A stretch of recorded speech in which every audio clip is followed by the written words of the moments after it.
Κυρίες και κύριοι, διακόπτουμε το πρόγραμμά μας, καθώς έχουμε επεισόδια αυτή τη στιγμή στα Εξάρχεια.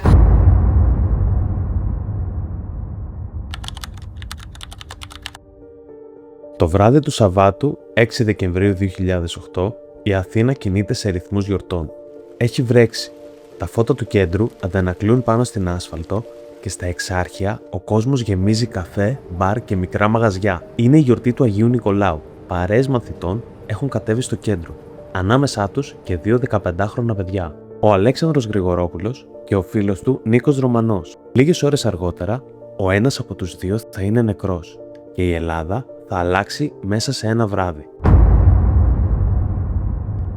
Λίγο πριν τις 9 το βράδυ, ένα περιπολικό του αστυνομικού τμήματος Εξαρχείων λαμβάνει σήμα από το Κέντρο Άμεσης Δράσης. Μία τροχαία παράβαση στη Λεωφόρο Αλεξάνδρας. Στο όχημα βρίσκονται 2 ειδικοί φρουροί, ο Επαμεινώνδας Κροκονέας και ο Βασίλης Αραλιώτης. Οι 2 αστυνομικοί απαντούν μέσω σειρμάτου πως έλαβαν το σήμα. Στο Εξαρχείων Αλεξάνδρας 72, ένα Νισάν Κρι έχει σταθμίσει πάνω στο πεζοδρόμιο και υποδείξει τους πεζούς. Όμως, η διαδρομή που ακολουθούν δεν οδηγεί ποτέ στη Λεωφόρο Αλεξάνδρας. Το περιπολικό κινείται προς τα Εξάρχεια.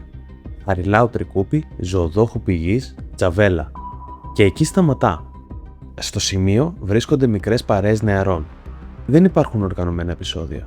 Δεν υπάρχουν επιθέσεις, όπως θα ακουστεί αργότερα. Αυτό που ξεκινά από τους αστυνομικούς μοιάζει περισσότερο με ένταση δρόμου. Βρισιές και προκλήσεις. Κάποιοι από τους νεαρούς απαντούν στους αστυνομικούς. Ένα μπουκάλι εκτοξεύεται προς το μέρος του περιπολικού. Ο Σαραλιώτης ρίχνει χειροβομβίδα κρότου λάμψης. Για λίγα δευτερόλεπτα ο πεζόδρομος φωτίζεται. Και μετά οι 2 ειδικοί φρουροί επιβιβάζονται ξανά στο περιπολικό και αποχωρούν. Το περιστατικό θα μπορούσε να έχει τελειώσει εκεί. Όμως όχι. Λίγα μέτρα πιο κάτω, ο Κορκονέας σταματά απότομα το όχημα. Οι 2 αστυνομικοί κατεβαίνουν ξανά. Και αυτή τη φορά επιστρέφουν πεζοί προς την Τζαβέλα. Αυτό είναι ένα από τα πιο κρίσιμα σημεία της υπόθεσης. Γιατί γύρισαν πίσω? Το ερώτημα αυτό θα συζητιέται για χρόνια. Κάτω από το υπόστεγο της πολυκατοικίας βρίσκονται ο Ρωμανός και ο Γρηγορόπουλος. Οι 2 έφηβοι έχουν βγει για τη γιορτή του Νίκου. Τρώνε σάντουιτς, πίνουν αναψυκτικά. Ο Αλέξανδρος δεν είναι γνωστός της αστυνομίας. Δεν είναι μέλος κάποιης οργάνωσης. Δεν είναι αυτό που αρκετοί θα προσπαθήσουν αργότερα να παρουσιάσουν. Ήταν 15 χρονών, πήγαινε σχολείο, άκουγε μουσική, έβγαινε με τους φίλους του. Και εκείνο το βράδυ βρισκόταν απλά στο λάθος σημείο. Οι φωνές συνεχίζονται. Κάποιοι νεαροί βρίζουν προς τη μεριά των αστυνομικών. Η ένταση ανεβαίνει ξανά. Και τότε ο Κορκονέας βγάζει το υπηρεσιακό του όπλο. Ένα Glock 9 χιλιοστών. Σηκώνει το χέρι του και πυροβολεί 2 φορές. Η μία σφαίρα δεν βρίσκει στόχο. Η δεύτερη χτυπά τον Αλέξανδρο Γρηγορόπουλο στο στήθος. Ο 15χρονος καταρρέει σχεδόν αμέσως. Για μερικά δευτερόλεπτα επικρατεί σοκ. Πολλοί δεν πιστεύουν ότι έχουν ακουστεί πραγματικοί πυροβολισμοί. Οι φίλοι του Αλέξανδρου τρέχουν προς το μέρος του. Κάποιοι φωνάζουν να καλέσουν ασθενοφόρο. Άλλοι προσπαθούν να του κάνουν μαλάξεις. Το αίμα αρχίζει να απλώνεται πάνω στα ρούχα του. Και τότε όλοι καταλαβαίνουν τι έχει συμβεί. Την ίδια στιγμή, οι 2 ειδικοί φρουροί απομακρύνονται από το σημείο. Μάρτυρες θα καταθέσουν αργότερα πως έφευγαν περπατώντας αργά, χωρίς πανικό, χωρίς να σταματήσουν, σαν να μην είχε συμβεί τίποτα. Όταν έφυγαν από τον τόπο του εγκλήματος, οι 2 δράστες πληροφόρησαν το κέντρο της αστυνομίας ότι είχαν δεχθεί επίθεση. Δεν ανέφεραν τίποτα για τους πυροβολισμούς. Το όχημα Εξαρχείων, Ζωοδόχου και Παπαδρίνου με αναστικούς. Πού δεχτήκατε επίθεση? Πού δεχτήκατε επίθεση όχημα Εξαρχείων? Το όχημα των Εξαρχείων μας λαμβάνετε, πατήστε μας. 45 είχατε πυροβολισμό στο σημείο του. Υπήρχαν κάποιες λάμψεις, δεν μπορώ να γνωρίζω αν ήταν από πυροβόλο, όπλο ή από φλωτίδες. Το ασθενοφόρο φτάνει λίγα λεπτά αργότερα. Ο Αλέξανδρος μεταφέρεται στον Ευαγγελισμό. Οι γιατροί προσπαθούν να τον κρατήσουν στη ζωή. Δεν τα καταφέρνουν. Στις 9:46 διαπιστώνεται επίσημα ο θάνατός του. Την ίδια ώρα, η μητέρα του βρίσκεται στο κέντρο της Αθήνας. Περιμένει τηλεφώνημα από το γιο της για να περάσει να τον πάρει. Το τηλέφωνο χτυπά. Στην οθόνη εμφανίζεται το όνομα του Αλέξανδρου. Όμως όταν απαντά, ακούει μία άγνωστη φωνή. «Είστε η μητέρα του Αλέξανδρου? Παρακαλώ, ελάτε γρήγορα στον Ευαγγελισμό». Εκείνη τη στιγμή δεν ξέρει ακόμα πως το παιδί της είναι ήδη νεκρό. Τις πρώτες ώρες επικρατεί σύγχυση.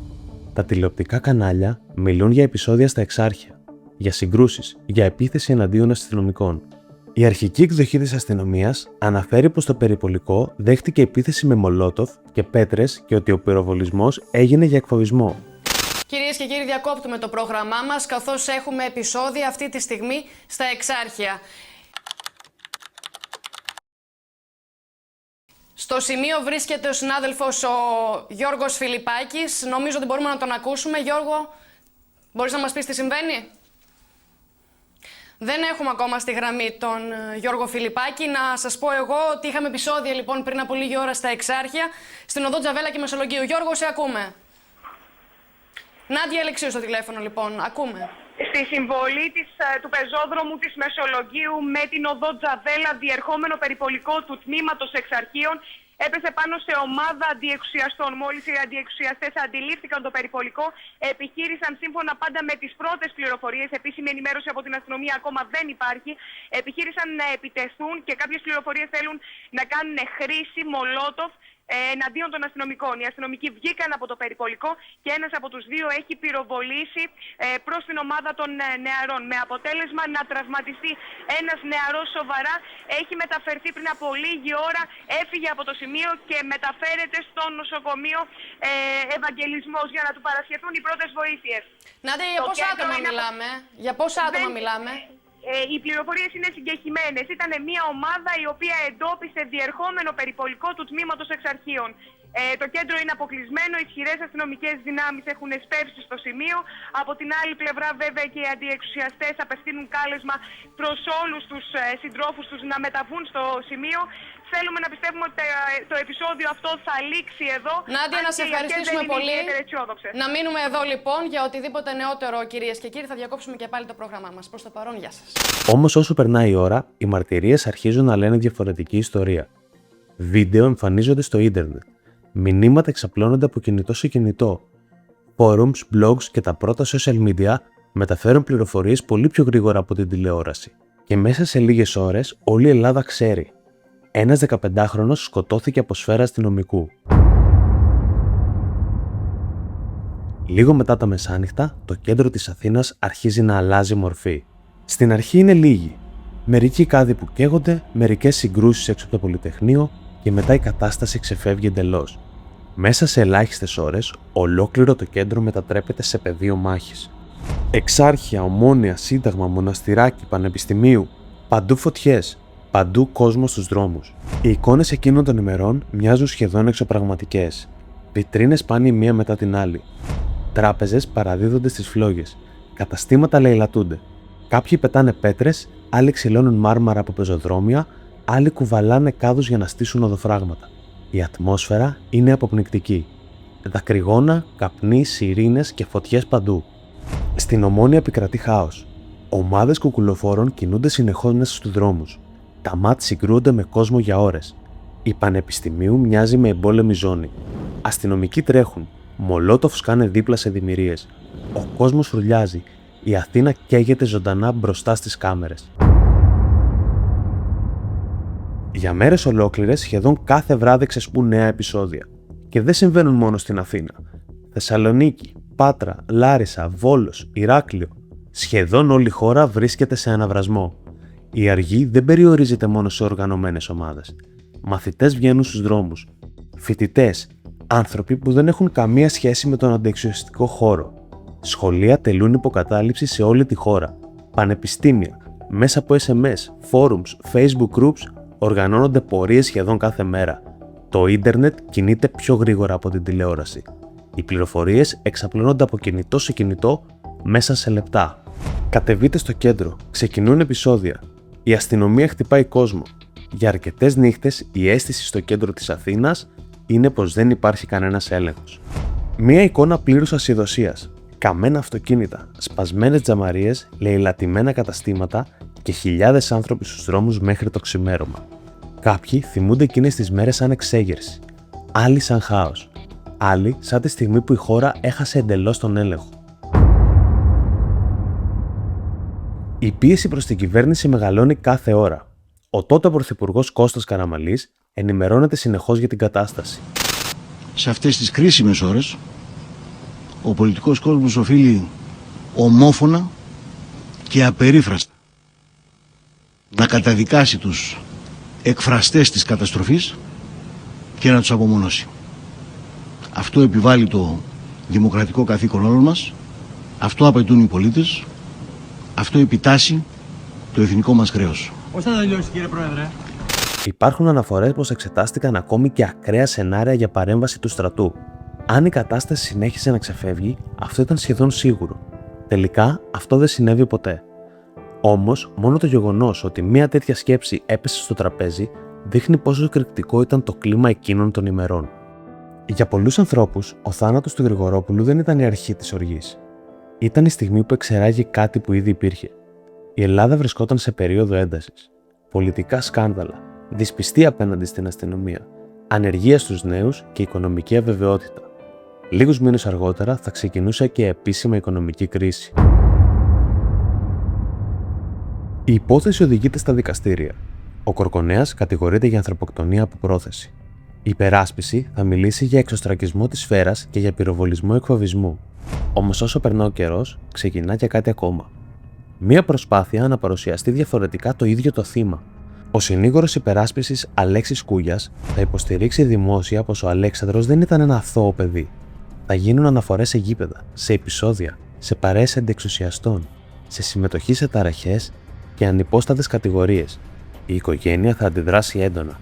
Πολλοί τότε κατηγόρησαν την υπεράσπιση πως επιχειρούσε να μεταφέρει μέρος της ευθύνης στο ίδιο το παιδί που σκοτώθηκε. Οι δηλώσεις προκαλούν τεράστιες αντιδράσεις και διαπληκτισμούς. Όταν όμως με καλούν να υπερασπιστώ αστυνομικό, μου καίνε το γραφείο μου και ο σύλλογός μου, κατά παράβαση κάθε δεοντολογίας, μου ασκεί πειθαρχική δίωξη. Γιατί, λέει, προσέβαλα με το υπόμνημα που κατ' εντολήν των εντολέων μου και χωρίς την υπογραφή μου συνέταξα, τη μνήμη του νεκρού. Και ξέρετε κάτι, το λένε νομικοί.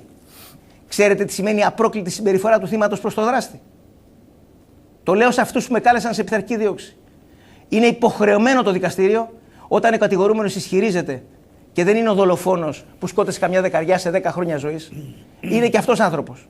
Με 3 παιδιά, με 2 διανοητικά καθυστερημένα μέλη στο σπίτι του, τα μεγαλώνει ο ίδιος 25 χρόνια.